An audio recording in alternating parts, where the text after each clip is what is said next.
Alhamdulillah nahmaduhu wa nasta'inuhu wa nastaghfiruh wa na'udzu billahi min syururi anfusina wa sayyiati a'malina may yahdihillahu fala mudilla lahu wa may yudlilhu fala hadiyalah. Asyhadu an la ilaha illallah wahdahu la syarikalah wa asyhadu anna Muhammadan abduhu wa rasuluh alladzi la nabiyya ba'dah amma ba'du. Qala Allah ta'ala fi kitabihil karim, a'udzu billahi minasy syaithanir rajim, ya ayyuhalladzina amanu ittaqullaha haqqa tuqatih wa la tamutunna illa wa antum muslimun. Wa qala Allah ta'ala fi ayatin ukhra, ya ayyuhan nasu ittaqu rabbakumul ladzi khalaqakum min nafsin wahidah wa khalaqa minha zawjaha wa bassa minhuma rijalan katsiran wa nisaa. Wa qala aidan, ya ayyuhalladzina amanu ittaqullaha wa qulu qawlan sadida yuslih lakum a'malakum. Al-ayah. Allahu akbar, Allahu akbar, la ilaha illallah wallahu akbar, Allahu akbar walillahil hamd. Hadirin aidin wal aidat rahimakumullah.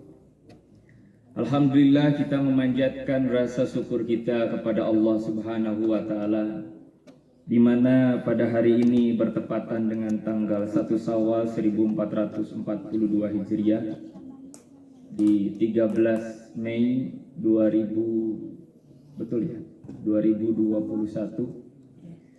Allah mentakdirkan salah satu kebahagiaan kita yaitu melaksanakan sholat Idul Fitri, di mana di tahun sebelumnya kita tidak bisa melaksanakan sholat Idul Fitri secara berjamaah dikarenakan mewabahnya virus COVID-19. Mudah-mudahan Allah Subhanahu wa taala menjadikan wasilah seluruh amal soleh kita di bulan Ramadan agar Allah segera mencabut wabah penyakit ini. Amin ya rabbal alamin. Allahu akbar walillahil hamd. Hadirin aidin wal aidat rahimakumullah. Tak terasa rasanya kemarin kita mengucapkan kalimat marhaban ya Ramadan. Selamat datang wahai bulan Ramadan. Ternyata malam tadi adalah malam perpisahan kita dengan bulan mulia ini. Menunjukkan bahwasannya hidup kita di dunia, apabila kita rasakan hari ini, sungguh perjalanan waktu itu sangat singkat. Maka dari itu Rasulullah SAW menyampaikan, az-zamanu qad istadaraka hayati. Waktu atau zaman itu berjalan sangat tak terasa bagi dirimu. Tapi kata Rasul, man tala umruhu wa hasuna amaluhu. Barang siapa yang Allah Subhanahu wa taala berikan panjang umur, maka hendaklah dia bertambah amal baiknya. Jangan sebaliknya kata Rasul, man tala umruhu wa sa'amaluhu. Barang siapa orang yang dipanjangkan umurnya tapi semakin buruk amalnya. Orang berkah itu umurnya apabila digunakan beramal soleh, sampai ajal menjemput diri dia mati dalam keadaan husnul khatimah. Dan mudah-mudahan kita dijauhkan oleh Allah Subhanahu wa taala dari umur yang dicabut keberkahannya, yang bergelimang maksiat, yang bergelimang dosa. Nauzubillah, Allah menjauhkan diri kita dari kematian su'ul khatimah. Maka dari itu aidin wal aidat rahimakumullah, hendaklah kita menyadari dan memuhasabah diri, berintrospeksi diri bahwasannya ada banyak saudara-saudara kita yang telah dipanggil oleh Allah Subhanahu wa taala lebih dulu. Kita ini akan mati. Kita ini akan meninggalkan dunia ini. Coba lihat anak istri kita. Coba perhatikan suami kita, keluarga kita, ayah ibu kita. Kalau kita tidak meninggalkan mereka, mereka yang akan meninggalkan kita. Jabatan pun akan dilepaskan. Harta benda akan ditinggalkan. Ketika Allah Subhanahu wa taala menetapkan ajalnya pada seorang hamba, la yastakhiruna sa'atan wa la yastaqdimun. Tidak bisa dipundur, tidak bisa dipaju. Kalau sekarang kita mendengar ucapan dari saudara kita bahwasannya subhanallah, pada tahun ini sepertinya banyak orang yang meninggal dunia. Sebenarnya tidak hanya ucapan itu yang keluar dari mulut kita. Apa sebenarnya yang kita persiapkan untuk kematian diri kita? Karena hakikatnya kematian itu dipantaskan untuk siapapun. Tidak pantas saja untuk orang tua, yang muda pun pantas. Tidak dipantaskan untuk orang yang sakit, yang sehat pun pantas. Tidak dipantaskan untuk orang yang miskin, yang kaya pun pantas. Tidak dipantaskan untuk rakyat jelata.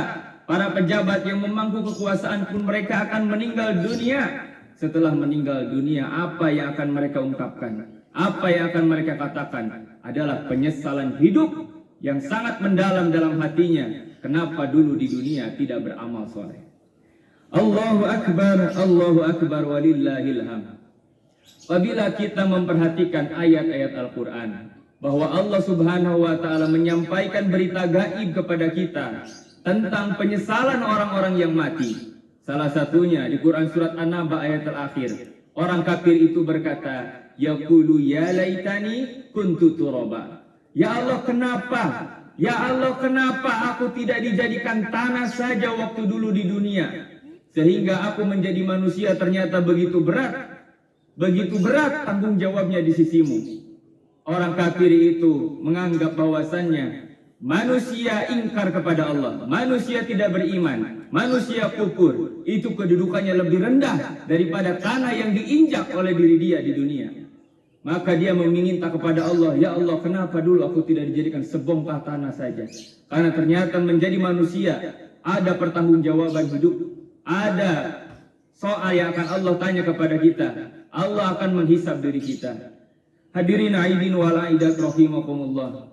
Di ayat yang lain di Quran surat Al-Fajr, yaqulu ya laitani qaddamtu li hayati. Ya Allah sekiranya aku diberikan kehidupan sebentar saja ke dunia.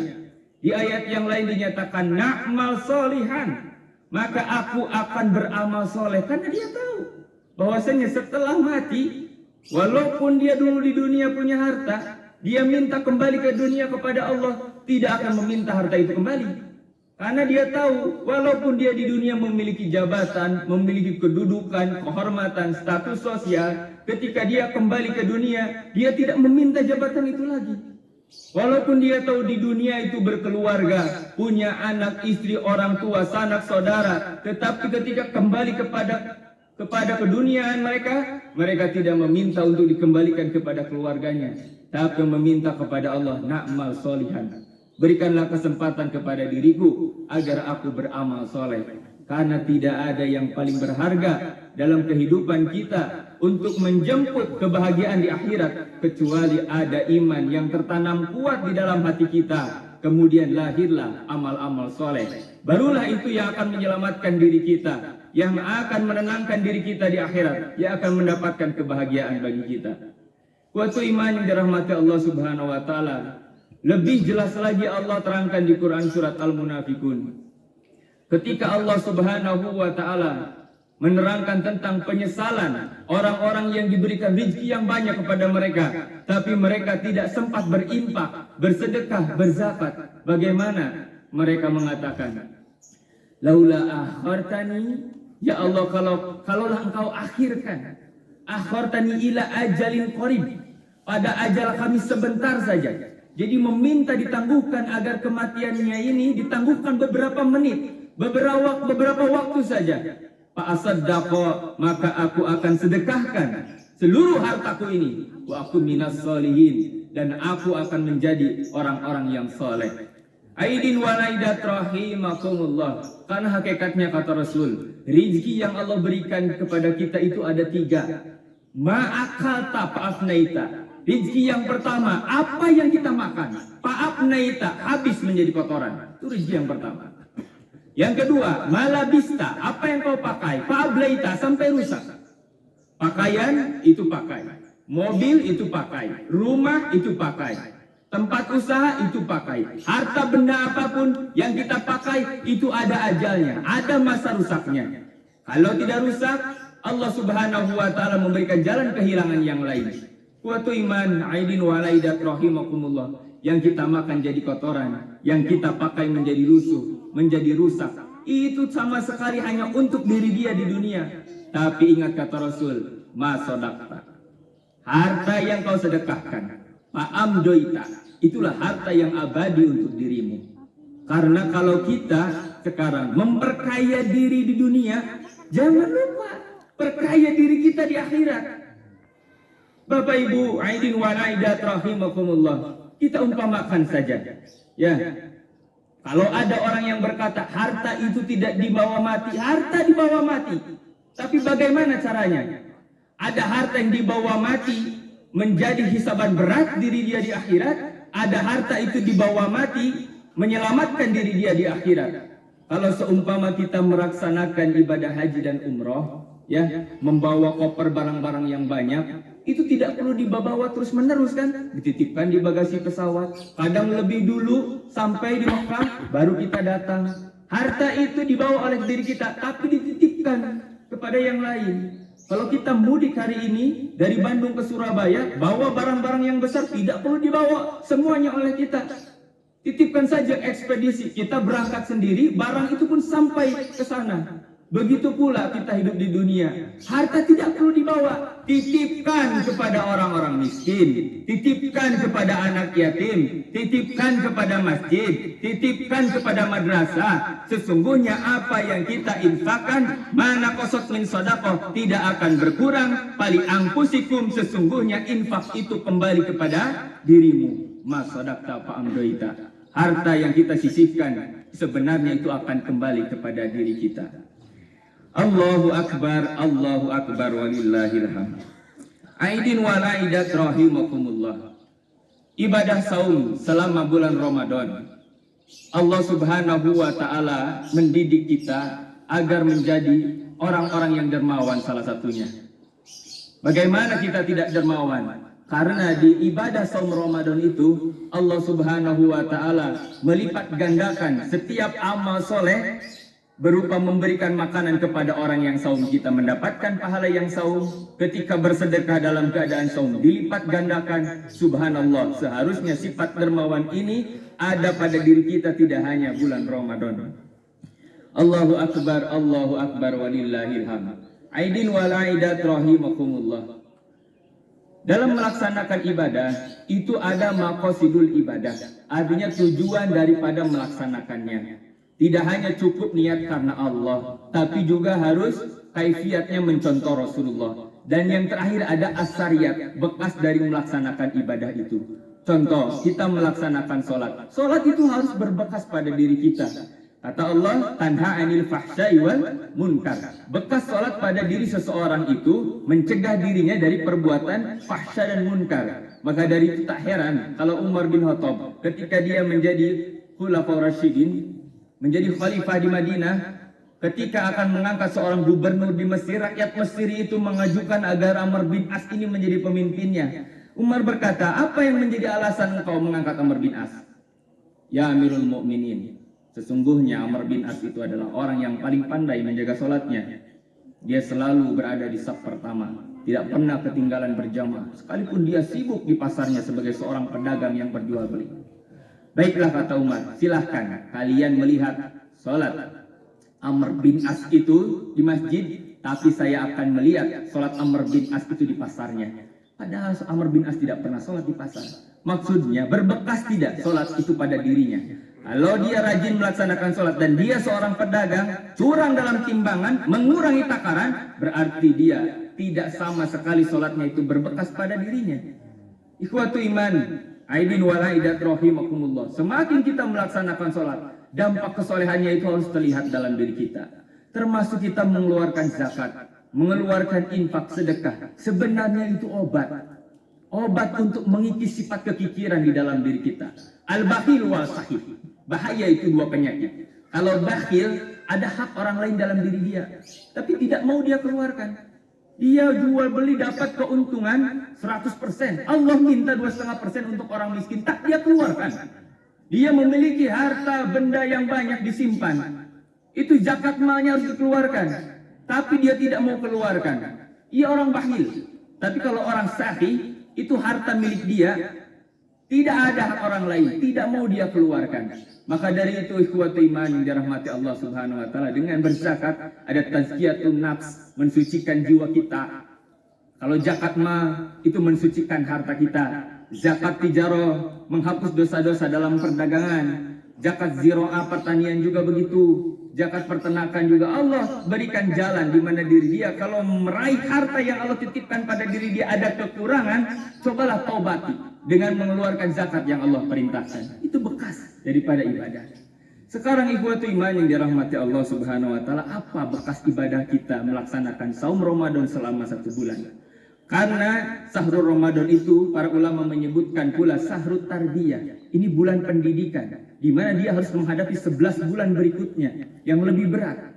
Yang pertama, indikator pencapaian orang yang melaksanakan saumnya ini sampai pada asariyatnya, berbekas pada dirinya, itu ada di Quran surat Al-Baqarah 183 di bagian kalimat terakhir. Kata Allah, dengan saum ini la'allakum tattaqun, agar kalian menjadi orang-orang yang semakin bertakwa kepada Allah. Bagaimana kita tidak dilatih ketakwaan kita? Dengan saum.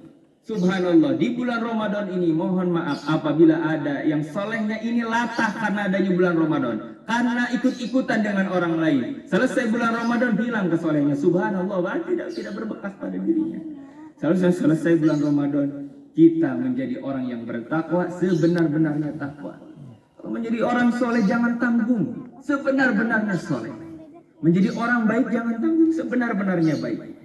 Jangan sampai diri kita ini melaksanakan ketaatan kepada Allah itu tergantung bulan, tergantung situasi dan kondisi. Di dalam masjid subhanallah solehnya, keluar hilang solehnya. Tidak boleh seperti itu. Kesolehan itu harus mensifati diri kita.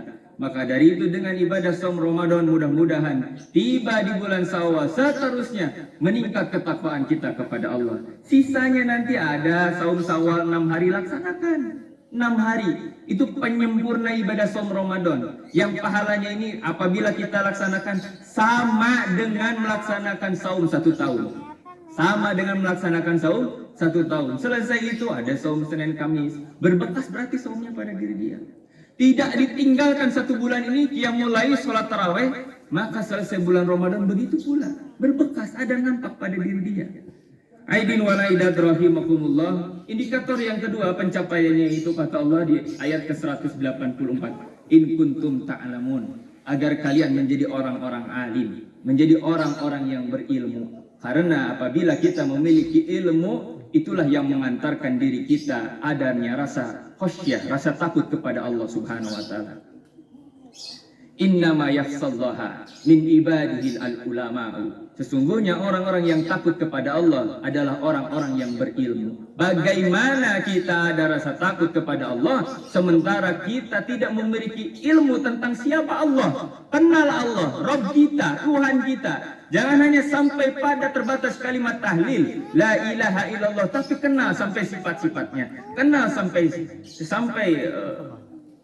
sifat-sifat Allah yang 99. Allah Ar-Razzaq, Ar-Rahim, Allah Al-Ghafur, sifat-sifat yang baik. Kenallah Allah Subhanahu wa taala agar rasa takut itu hadir di dalam diri kita.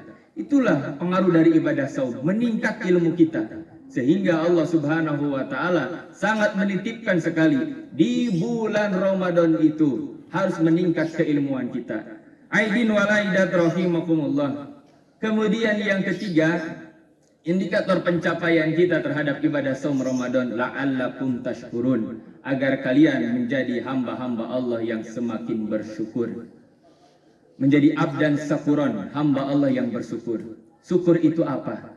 Syukur itu adalah kafaah, merasa cukup dengan apa yang telah Allah berikan kepada diri kita. Lawannya adalah at-takasur. Takasur itu diambil dari kata kasirun, banyak, aksarun lebih banyak. Sebenarnya hamba Allah ini sudah Allah berikan nikmat yang banyak, tapi dia masih merasa kurang. Itu at-takasur.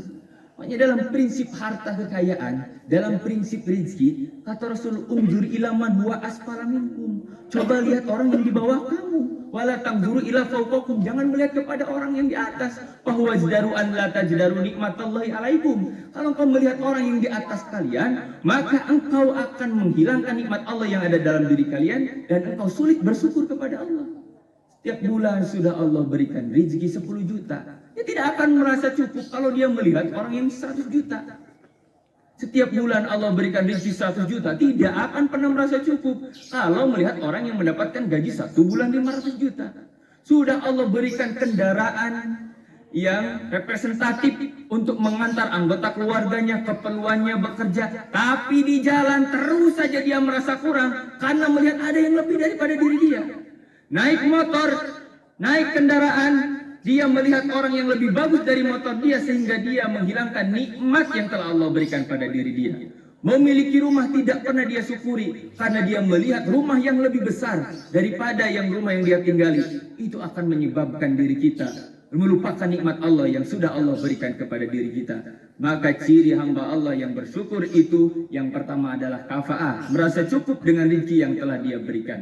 Allah subhanahu wa ta'ala memberikan rezeki kepada hambanya itu sesuai dengan kesanggupan diri dia memikul rezeki itu. Dan rezeki yang baik adalah rezeki yang besar manfaatnya. Itulah rezeki yang barokah. Aidin wal aidat rahimakumullah.